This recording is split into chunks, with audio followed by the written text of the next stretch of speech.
Assalamualaikum warahmatullahi wabarakatuh.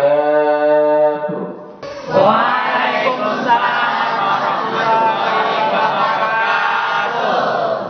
Alhamdulillahil azizil ghaffar, al-wahidil qahhar. Huwallah, Allahu ahad, Allahus samad, lam yalid wa lam yulad wa lam yakul lahu kufuwan ahad. Asyhadu an la ilaha illallah wahdahu la syarika lah, wa asyhadu anna Muhammadan abduhu wa rasuluh. Allahumma salli ala Sayyidina Muhammad Sallallahu alaihi wasallam wa ala ali Sayyidina Muhammad. Qala Allah Ta'ala fil Qur'anil Karim, A'udzu billahi minasy syaithanir rajim. Bismillahirrahmanirrahim. Ya ayyuhan nasu ittaqu rabbakumul ladzi khalaqakum min nafsin wahidatin wa khalaqa minha zawjaha wa batha minhuma rijalan katsiran wa nisaa'a. Shadaqallahul azim wa shadaqa rasulul karim. ونحن على ذلك من الشاهدين والشاكرين والحمد لله رب العالمين.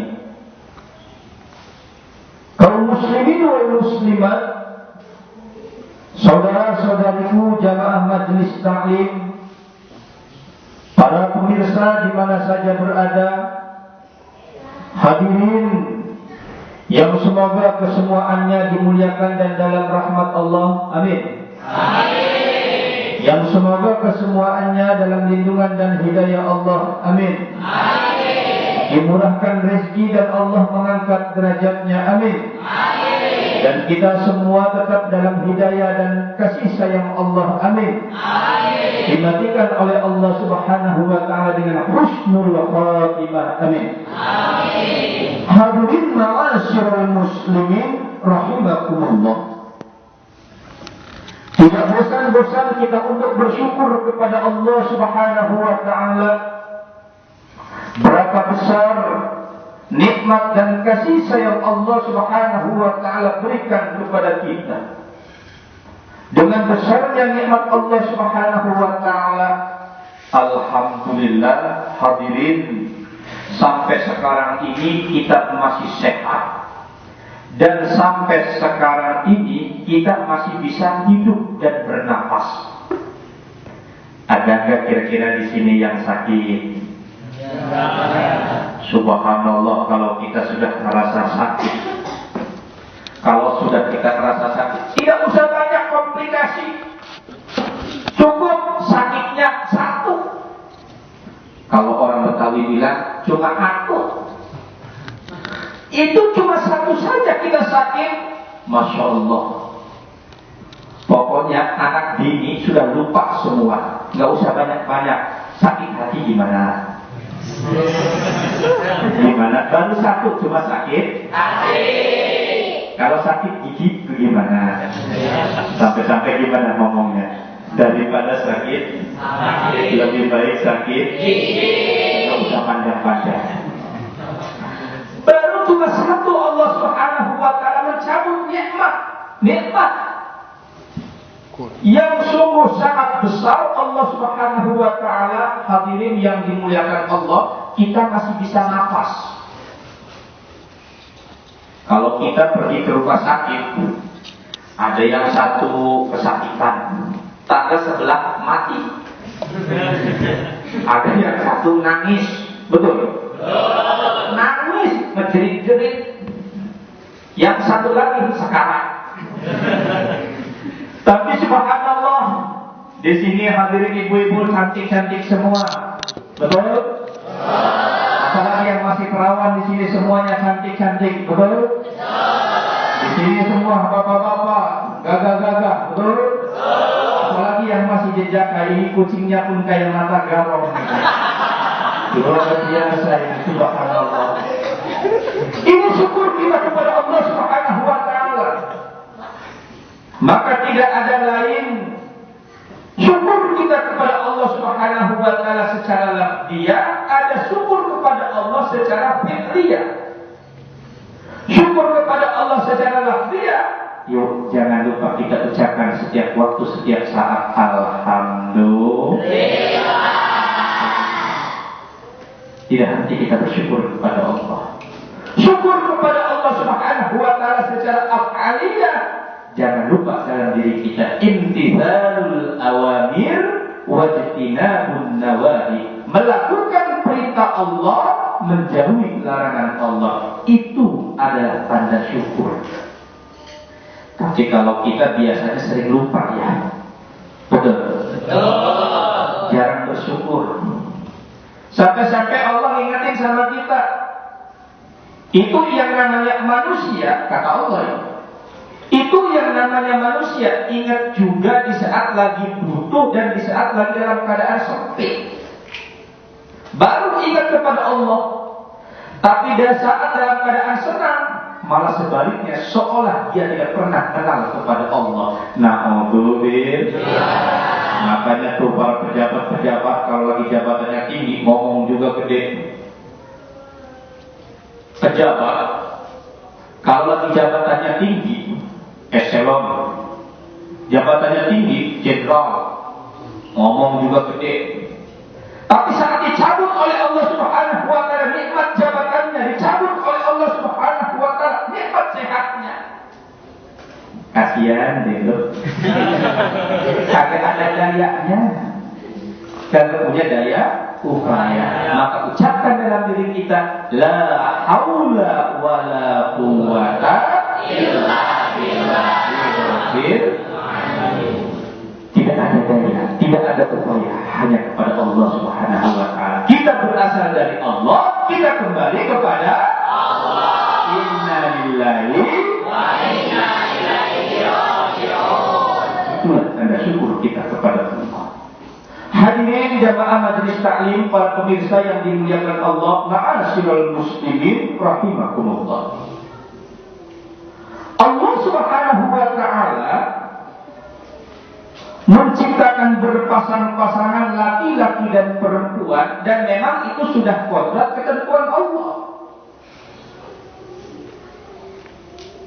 Sudah kodrat ketentuan Allah Subhanahu wa taala ini diciptakan semenjak zaman Nabiullah Adam alaihissalam sampai kepada para anbiya, sampai kepada Rasul, sampai pula kepada zaman Nabiullah Muhammad ila hadil sampai sekarang ini.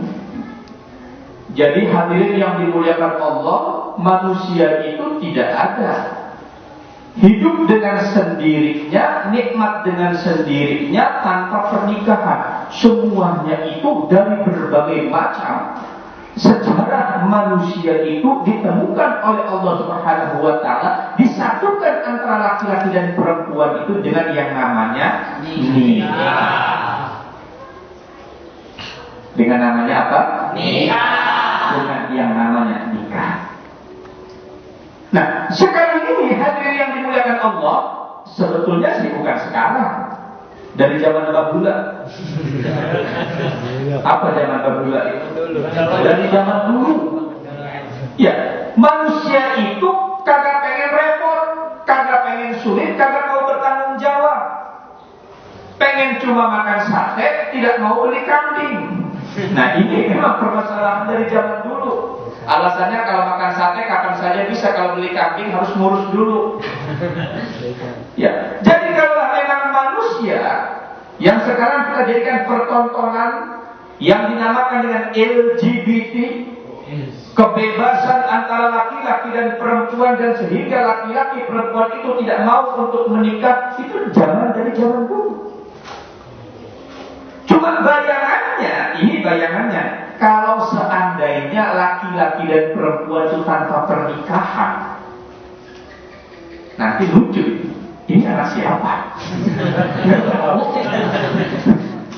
Ditanya, bukan anak kamu. Nah, ibunya siapa?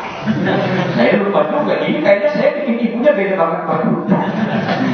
Akhirnya apa? Di alam dunia ini banyak kerancuan. Sehingga di alam dunia ini tidak ada identitas. Kalau memang di alam dunia ini banyaknya kerancuan dan tidak ada identitas, berarti manusia itu sendiri sama dengan binatang. Nah, untuk membedakan, hadirin jamaah majelis taklim, para pemirsa di mana saja berada, membedakan apakah itu binatang atau pula bukan binatang, manusia atau pula apakah memang bukan binatang, itu dari pernikahan. Jadilah kalau memang ada manusia tidak mau menikah, hanya pengen menikmati saja, itu sama dengan binatang. Sebaliknya, kalau memang manusia itu mau menikah, itulah tanda-tanda manusia yang sempurna. Akur? Setuju? Di sini bapak-bapak udah pada nikah semua belum? Ada yang sudah, ada yang belum. Yang belumnya belum berapa kali?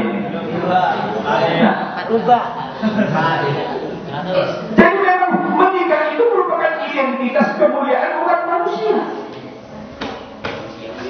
Allah Subhanahu wa ta'ala sudah menggarisbawahi, memerintahkan kepada orang yang beriman kepada Allah Subhanahu wa ta'ala, kalau sudah mampu, selayaknya, bahkan sewajibnya harus nikah, tidak boleh menikah. Harus. Kenapa harus menikah? Di dalam menikah itu sendiri ada dua tuntunan. Apa yang dimaksud menikah tuntunan di dunia? Jadi laki-laki dan perempuan itu digambarkan oleh Allah Subhanahu wa ta'ala sebagai pakaian. Ya, kalau yang namanya pakaian kan harus rapi. Kira-kira pantas enggak? Di sini ibu-ibu pakai busana rapi, di sini banyak sekali saudari-saudari kita ukti berpakaian busana, tapi pakaiannya kagak sesuai. Pakaiannya antara ukurannya tidak sesuai. Kira-kira pantas atau tidak? Tidak. Pantas atau enggak? Enggak. Ya, yang namanya pakaian itu harus sesuai. Kalau pakaian itu sesuai, maka akan indah dipandang, nikmat dipakai. Begitu pula laki-laki dan perempuan digambarkan oleh Allah Subhanahu wa ta'ala itu adalah pakaian. Ya, istri dan suami itu harus sesuai. Sesuai apanya? Yang pertama, istri dan suami harus sesuai fil aqidah was syariah. Dalam akidahnya dan syariah. Nah, ini tuntunan dunia. Jadi akidah dan syariahnya ini antara suami dan istri ini harus sesuai. Kenapa tuntunan akidahnya ini harus sesuai? Ya memang sih ada yang berbicara kebebasan beragama. Memang ada yang berbicara tentang menghormati agama. Memang ada yang berbicara tentang toleransi agama. Nah, sekarang kalau berbicara pernikahan, kebebasan beragama, toleransi agama, menghormati agama, Allah Subhanahu wa ta'ala sudah mengingatkan kepada kita, wala tankihul musyrikati hatta yu'minna wala amatun mu'minatun khairun min musyrikatin walau a'jabatkum. Kata Allah Subhanahu wa ta'ala, hei laki-laki, hei laki-laki, wala tankihu, jangan engkaulah menikah al-musyrikat dengan perempuan-perempuan yang musyrik. Perempuan yang musyrik di sini selain orang Islam. Walaupun ada khilafiyah boleh terhadap perempuan-perempuan kita biar agama samawiyah. Hatta yu'minna, sehingga si perempuan ini ia beriman. Kalau sudah beriman kepada Allah, masuk ke dalam agama Islam, berarti hukumnya boleh. Wala amatum mu'minatun khairum min musyrikatin walau a'jabatkum. Nah, budak yang mukmin itu lebih baik daripada yang musyrik. Walau a'jabatkum, walaupun yang musyrik itu menyenangkan, mengagumkan kepada kalian semua. Kan biasanya begini, oh itu orang kafir kayaknya cantik luar biasa. Oh, itu orang kafir kayaknya, ya putihnya beda sama kita. Lumayan juga ya kalau buat ngebetulin atau memperbaiki keturunan. Gak tahu yang diperbaiki apanya ini. Walau ajabatku. Jadi berbicara mengenai masalah pernikahan, hadirin jamaah majelis taklim, para pemirsa di mana saja berada, hukumnya tidak sah seorang laki-laki menikah dengan selain perempuan Islam. Batal hukumnya. Nah, sekarang bagaimana kalau seandainya agamanya Samawi? Samawi ini Nasrani, Yahudi. Nasrani Yahudi itu sekarang Kristen dan Yahudi. Nah, kalaulah memang betul itu kitabiah bukan harbiah, betul itu kitabiah, sekarang bisa nggak disahkan zikok secara benar? Apakah betul bahwasanya itu adalah agama Samawi yang sebenarnya yang diceritakan dalam Al-Quran? Pernyataannya tidak. Berarti karena bukan, itu pun tetap masih tidak boleh untuk menikah dengan orang Yahudi dan orang Nasrani. Bagaimana kalau seandainya laki-laki sebaliknya, laki-lakinya ini yang musyrik, yang musyrik, laki-lakinya orang kafir, perempuannya orang musyrik, berarti nikahnya tetap tidak sah. Kalau sudah dikatakan nikahnya tidak sah, karena bahwa yang namanya nikah itu adalah penyatuan antara laki-laki dan perempuan. Dalam menyatukannya ini, maka akan menjadikan satu keturunan. Penyatuan antara laki-laki dan perempuan karena diawali dengan tidak sah, maka hubungannya, jamaah yang dimuliakan, para pemirsa di mana saja berada, hubungannya itu sama dengan hukum zina. Jadi itu sama dengan hukum zina. Banyak sekali yang mengatakan, oh tidak bisa. Kenapa tidak bisa? Ternyata rukun-rukun saja dan bisa. Rukun-rukun saja dan bisa. Yang pertanyaan, mukmin yang bagaimana yang mengatakan bisa dan rukun-rukun saja? Jangan-jangan mukmin muslim KTP. Jadi dia Islamnya bukan Islam beneran, cuma Islam KTP. Mungkin bisa. Ada pula yang mengatakan tuh contohnya dia bisa sampai tua. Lihat tuanya sampai kapan? Buktinya sekarang cerai. Banyak kan itu. Ya artis-artis itu sekarang banyak yang cerai beda agama. Kenapa? Permasalahannya Allah yang tidak ridho. Jadi bukan masalah versi manusia, Allah yang tidak ridho. Kalau memang Allah sudah tidak ridho, jelas. Fantadiri saat hanya tinggal menunggu waktu dan itu akan hancur dan rusak. Jadi yang pertama, ikatan suami dan istri ya harus satu akidah, harus satu syariat. Itu yang pertama. Yang kedua, ikatan suami istri ini adalah pakaian, dan pakaiannya ini semua bernilaikan amal ibadah. Kalaulah memang di dalam rumah tangga ini bernilaikan semuanya amal ibadah, terus masalahnya suami dan istrinya ini beda agama. Sementara yang namanya ibadah itu, yang namanya rumah tangga, semuanya ibadah. Seorang istri,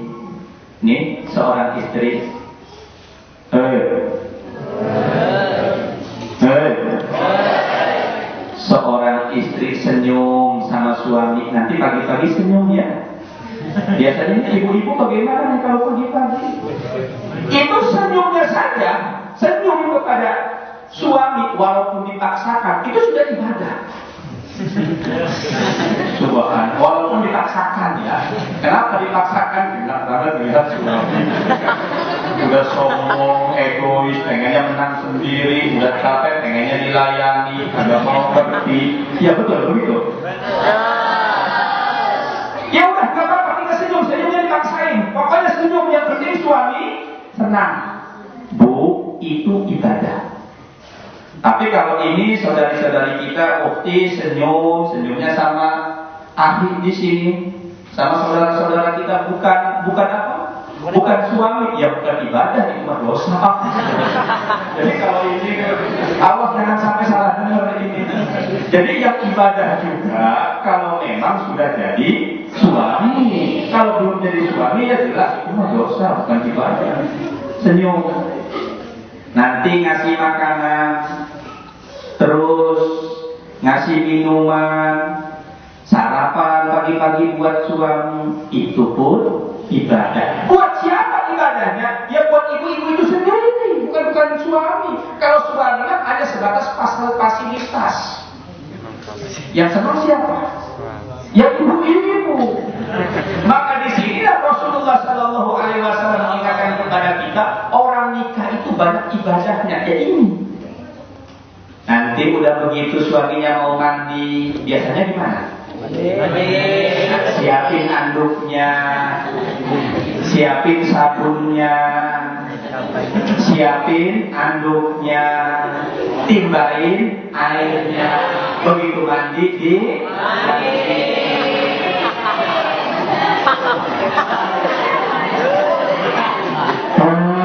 Pak Yai takut. Wong di dalam kamar enggak takut, kok pas mau mandi takut.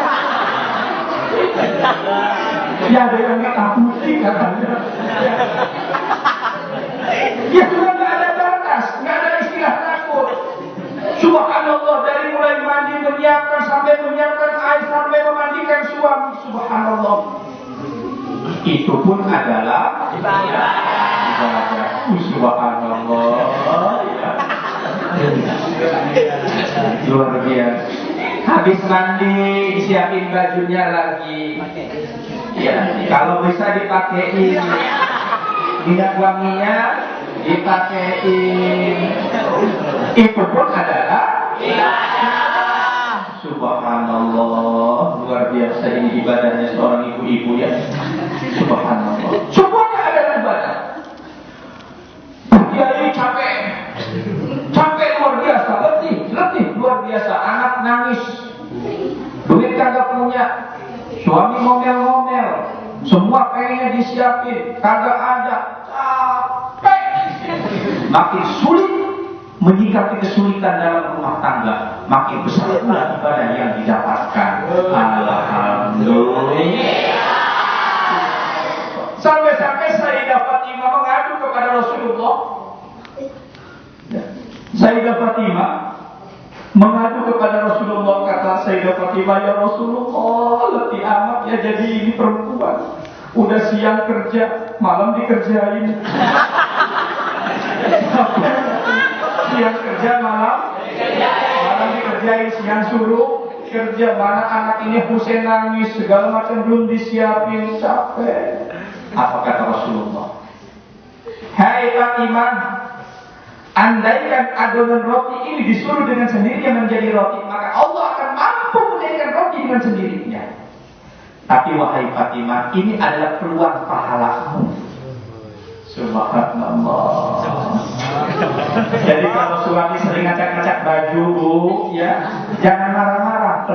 Kalau suami pengennya makan ini, pengen itu, Bu, ya, jangan marah-marah. Itu adalah peluang pahala.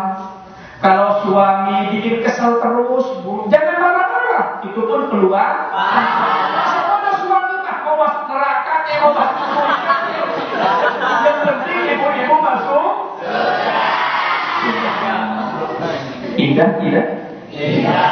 Indah tidak? Indah. dalam berkeluarga. Nah, semua menjadikan pahala. Cuma permasalahannya bagaimana semua menjadikan pahala beda agama. Putus pahalanya karena beda agama. Itu adalah di dunia. Wafil akhirah, yang kedua di dalam rumah tangga ini, tujuan utamanya adalah ikatan untuk akhirat. Bu, kira-kira rumah tangga cukup dunia saja apa pengen dunia akhirat? Nanti ketemu sama suami pengennya apakah cuma dunia saja apa pengen akhirat? Dunia. Di sini semua nih, yang sudah rumah tangga, yang belum rumah tangga nih, kira-kira pengennya dunia saja apa akhirat? Dunia akhirat. Kalau semua kita setuju, suami istri, istri suami, suami itu pengennya dunia akhirat, kira-kira orang kafir masuk surga apa enggak? Enggak. Kalau memang orang kafir tidak masuk surga, berarti masuk surganya cuma seorang dong. Kasihan dong. Istrinya nggak masuk surga kalau begitu. Walau ajabatkum, istrinya terhenti dong. Nah, maka hadirin yang dimuliakan Allah Subhanahu wa taala, agar suami dan istri kita berkeluarga itu dunia dan akhirat, maka carilah pasangan seiman dan setakwa. Islam, iman, dan satu takwa. Jangan sebelah pasangannya. Setuju?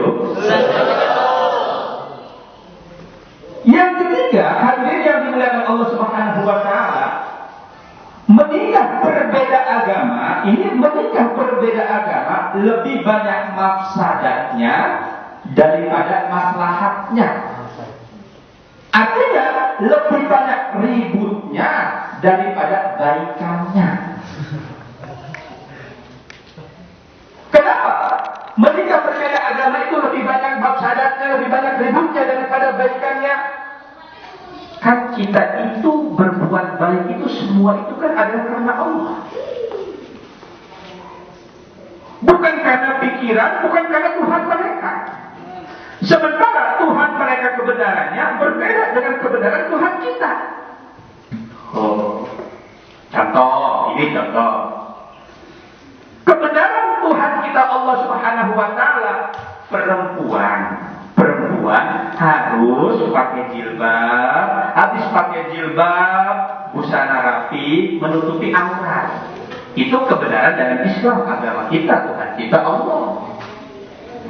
Kalau seandainya istrinya ini berbeda agama, kata mereka, tuh istri yang beda agama tadi itu kebenarannya bukan begitu. Kalau di dalam agama lain cukup pakai celana pendek, kaosnya pun kaos ketat, tidak usah pakai kerudung.